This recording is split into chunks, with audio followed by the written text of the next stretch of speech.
بسم اللہ الرحمن الرحیم۔ السلام علیکم ورحمۃ اللہ وبرکاتہ۔ رحمت الہی کی خواہش ہے، اگر آپ چاہتے ہیں کہ اللہ تعالیٰ کی رحمت آپ پر نازل ہو تو ہر روز یہ عمل کریں، اللہ تعالیٰ کا خاص کرم ہوگا۔ جس کسی کو رحمت الہی کی خواہش ہو تو اس شخص کے لیے لازم ہے کہ وہ روزانہ نماز مغرب کے بعد 7 مرتبہ یہ دعا پڑھ لے، اللہ تعالیٰ کا خاص کرم ہوگا۔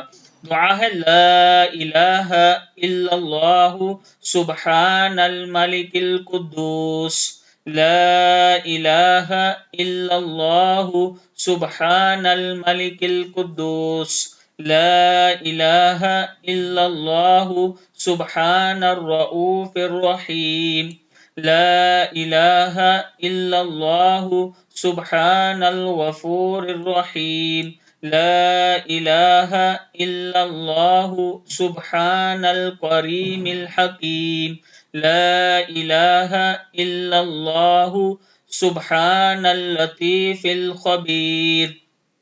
پھر یہ دعا پڑھیں، یا مسبب صبب، یا ملفح الافلح، یا مفرج یا مسہل سہل، یا مسیر یسر، یا معمل یا معمم عمم، یا ذا الجلال والاکرام۔ صدق اللہ العظیم۔ یہ دعا نماز مغرب کے بعد پڑھیں، اللہ تعالیٰ کا خاص کرم ہوگا۔